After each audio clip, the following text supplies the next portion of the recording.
So lately I've been getting into baguette making, and I've got to say I love it, and I've refined the process, and it doesn't take that long, especially the way I've developed the recipe. So if you want a great baguette, something like you get in France, this is the recipe for you. All right, so tomorrow I'm going to make some sourdough baguettes, and the first step is I've got to prepare my starter.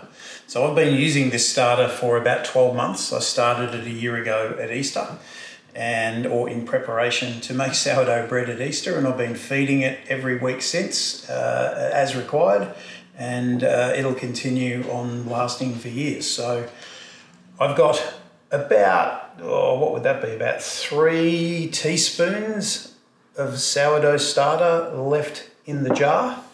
So what I tend to do, and I'm not making all that much at the moment, so I don't need to have a lot of starter, but I always feed my starter with spelt flour.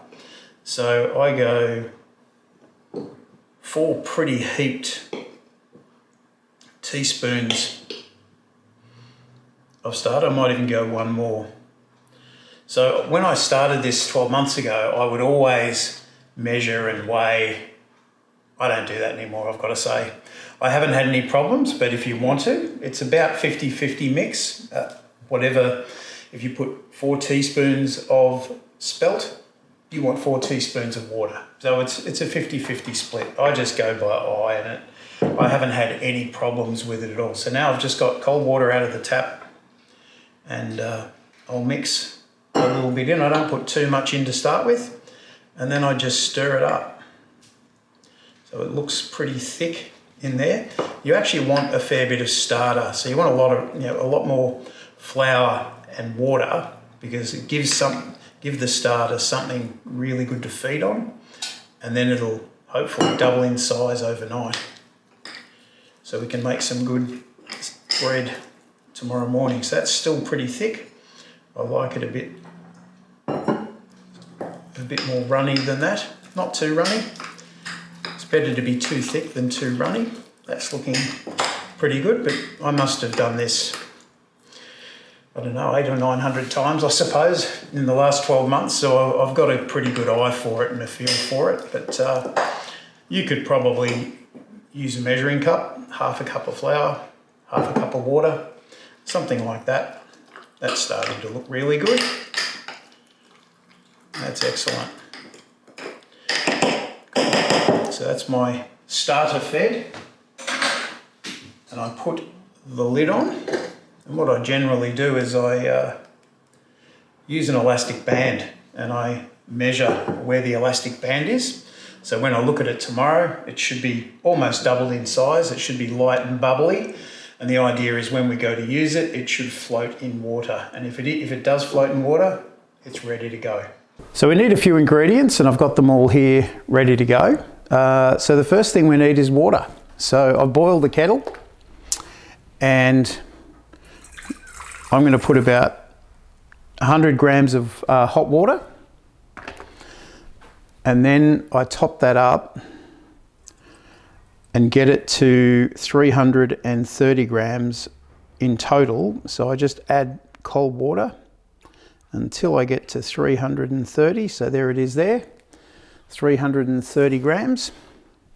So the next thing I need is my starter. So I started this last night, and it's doubled in size.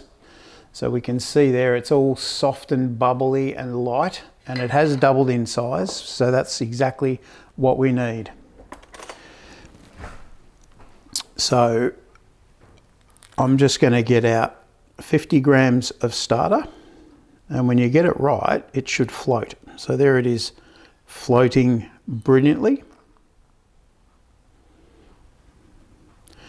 And if you haven't got starter, I will eventually come up with how I made this starter. So I'm just having my 12-month anniversary of starting my starter. So I did it just prior to Easter last year, so I could have some sourdough bread with my family, and I've just been feeding this starter every week as required, and it's lasted beautifully. So I will put a recipe up when I get it. I haven't got time at the moment, but I will do it. So if you haven't got starter, try and get a friend with some starter, and I'll probably bake you I'll film a little cheat that you can use to make a very quick starter. You can do it in a couple of days. So I'll do that shortly, and I'll link that to the top of the video. So there's my starter. So I'll reset that down. So the next thing we need is 4 grams of yeast. And it's not a typical straight sourdough, but this makes it very, very consistent. So we use the starter to add flavour, and we want the yeast to be able to control it. So the next thing we add is we want 9 grams of salt. So there's 7, 8, 9 grams of salt. So we'll get that done. And the last ingredient we need is 500 grams of strong bread flour. Might help if I press that back to 0. So I don't always stick to measurements, but when I make this particular one, I always get very precise with my measurement, and I think that's why it's so consistent. And this recipe does make 2 beautiful baguettes. So there's my 500 grams of flour. I'll just seal that back up. Now all we have to do is put it in the stand mixer. Okay, so I've got my stand mixer. I'll put the bowl in there. I put it on, and I put it on just speed number 1, and I just let it mix away.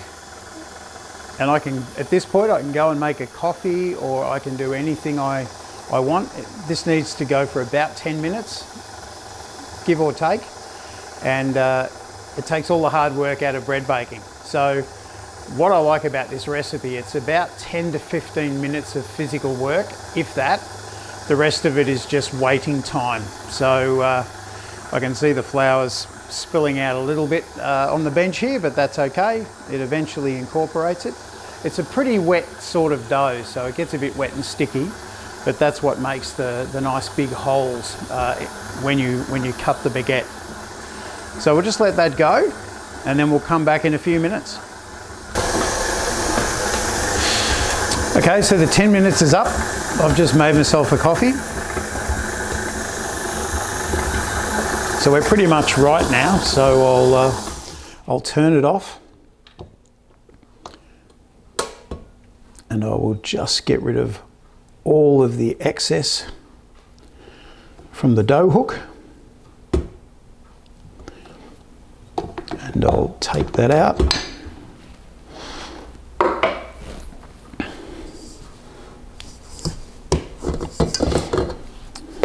So here we have the nice dough, and what I tend to do here is I just give it a little bit of a stretch and fold, loosen it up a little bit. Just a couple of quick ones. Don't have to get too fussy with it. You probably don't have to, I always do. Just do one more. And I can feel the dough's, you can see it's very stretchy, glutinous. It's really incorporated very well in here. So now for the next bit, I just get a little shower cap. You can use cling wrap if you want. And I just put that over the top, and I let that rest for an hour. Okay, so we're up to the next phase. I just take off my little shower cap, and the dough has risen just a little bit. It's very wet, so I'm just going to wet my hand. Just makes it easier to work. So I'll just mix it all around in here. That's pretty much it. So it's good gluten development.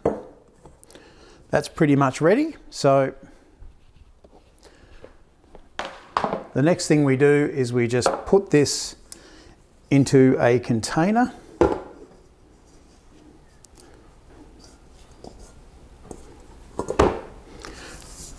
like that. A little bit escape there. So what I just do is I give it a very quick little stretch and fold.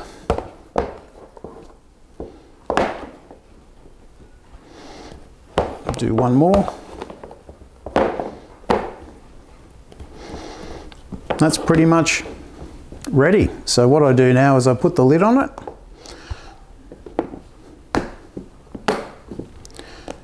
and then I pop it in the fridge. Now, ideally 12 hours. I've actually kept it in the fridge for 3 days and it's worked perfectly. So it's not time critical, but you certainly need a bit of time. So I wouldn't do it for a few hours. I'd do it overnight, 12 hours. But as I said, 3 days, it still works really well. So we just pop it in the fridge. We need to be patient, and then tomorrow we can start making some baguettes. Okay, so I left this in the dough in the fridge overnight, and I took it out a couple of hours ago to let it warm up. If it's too cold, the dough is very difficult to shape. So you can see there's some really big holes. Some big air bubbles in there. So we will get rid of some of those air bubbles, but we don't want to get rid of all of the air bubbles in it. We want to keep as much bulk in there as we can. It's a bit of a trade-off between, knocking it down, shaping, and getting rid of everything. We really do want to keep some air in there. So what I do now is I just get some flour, just all-purpose flour for this. You can use bread flour if you want. And I basically just sprinkle it over here on the bench top, just to stop it from sticking, because it is a very sticky dough. So that should do it. I then get my scraper and I just scrape down the sides, and that will flatten the dough to a degree. And we do the same thing down the side there. It just makes it easier to handle in a minute. It is very, very wet, so I might just adjust that. So I usually get my right hand wet, and it just helps to stop everything sticking. So I just get in here and pull it all out. So it is getting rid of some of the air, not entirely, but a little bit. Scrape everything down, and then I just pop it out there. There's still a bit left in here, so I don't want to waste it. That's pretty good. So at that point, I get my scraper and I basically divide this mixture into two. And I just move that one across and do the same with that. So the next step is trying not to get any more air out than I've already got. I just shape it into a bit of a rectangle, something like that. I'll do the same with this one. So I can still feel it's thick, it's very sticky. Just a rough rectangle. And what I do here is I start rolling it into a log, trying to push it in a bit tighter. That's got it.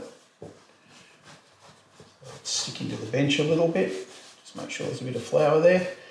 So I've got that one there. I'll do the same with this.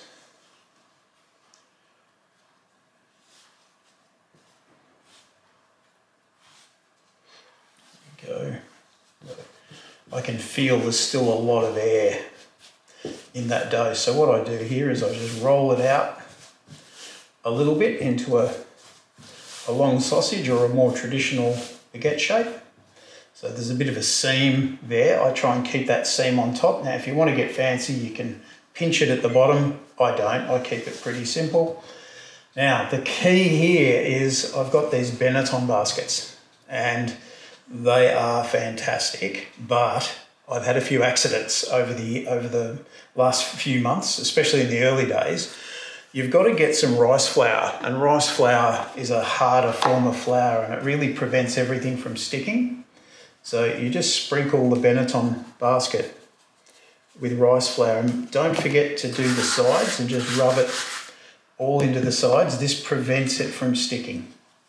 Nothing worse than having a nice light loaf sticking and then you try and get it out and all the air's gone. So I've pre-done both of these, but it's very important that you do it. So now we just put that in there. I've made them just a fraction shorter than the Benetton basket, because I've found if I make it to fit perfectly in the Benetton basket, they don't fit into my oven. So very important we get it fitting in the oven. So you can clearly see the seam of it there. So that seam is going to stay on the top so that when we bake it, it'll be on the bottom. It'll all make sense later. So I put that in there. I then pop them both down there, get rid of the excess flour. And what I do then is I put a tea towel over and I just leave it for about an hour. And they can just prove quite well for about an hour. And so usually about 20 minutes before that hour's up, I come in and then I preheat the oven, but we'll get back to you shortly. Okay, so an hour has transpired. I have put the oven on and it's up to temperature. I've got to boil the kettle and just finish that. So let's reveal the baguettes, and this is where it will test whether I've put enough rice flour in the Benettons. So we just get a bit of baking paper and we just slip that on top. So now I get the Benetton, that just fell straight out. That's a beautiful thing. And we do the same thing with this one. It fell straight out, so that means I've done a great job with my rice flour. So then I get out my little scalpel, and it's actually, the technical term is it's called a lame, and it's a razor blade on a stick. So what I'm now going to do is I'm going to cut relatively deeply 4 incisions across the baguette, but I try not to touch the baguette if I can help it,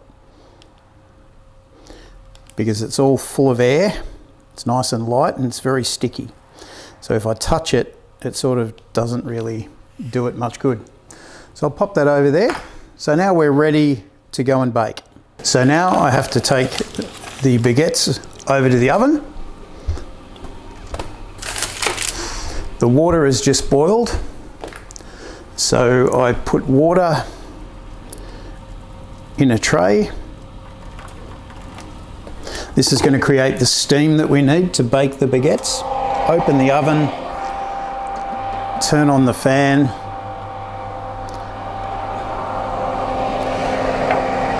Just whip that in the bottom.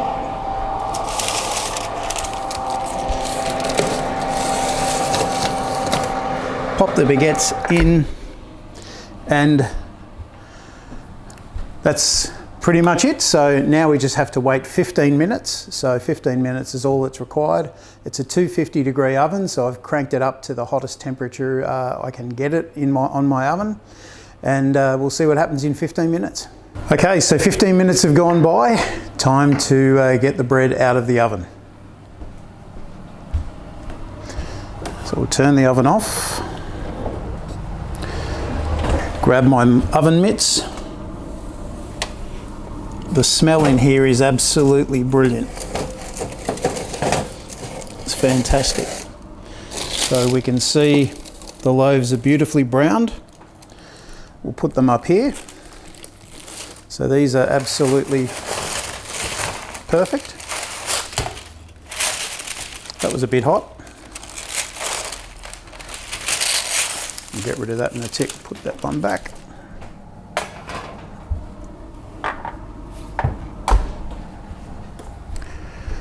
Remove this paper. So there we have our baguettes. So we can certainly See, they're coloured. I love the little bits of pattern from the Benetton basket. Now if I lean down here,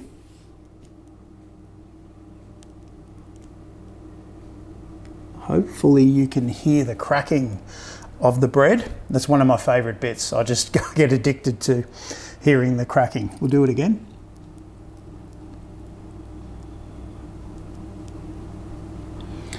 Very good. So as you can see, it's not really a lot of work.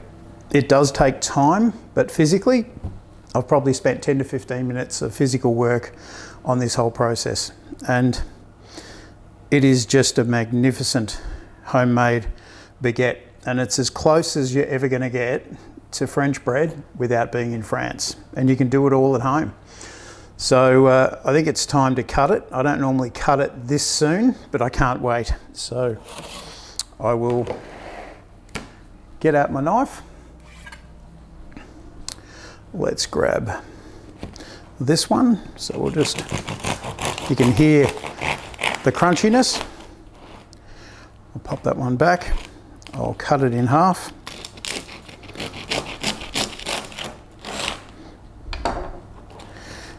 And there we have the big holes that I absolutely love about this bread. It's so soft in the middle, yet it's quite crispy on the outside. So I'm going to try this. Now the way I like to have it is with a little bit of butter and a bit of Vegemite. And a lot of you people from overseas don't do Vegemite. But the key to Vegemite is you want a really thin scraping. In fact, I'm going to do it now. Okay, so we get a little bit of butter. There's only a little bit of butter left in there. I'm going to put that on top. Now the key to Vegemite is you only want a tiny little bit. A lot of people make the mistake of thinking it's jam or honey and they get a massive amount. You really don't want much. So you can see there it's just a tiny little amount of Vegemite. But next time I go to France, I'll be taking my jar of Vegemite with me because it's a match made in heaven. The baguette, butter and Vegemite. Bon appetit. Fantastic. What a match.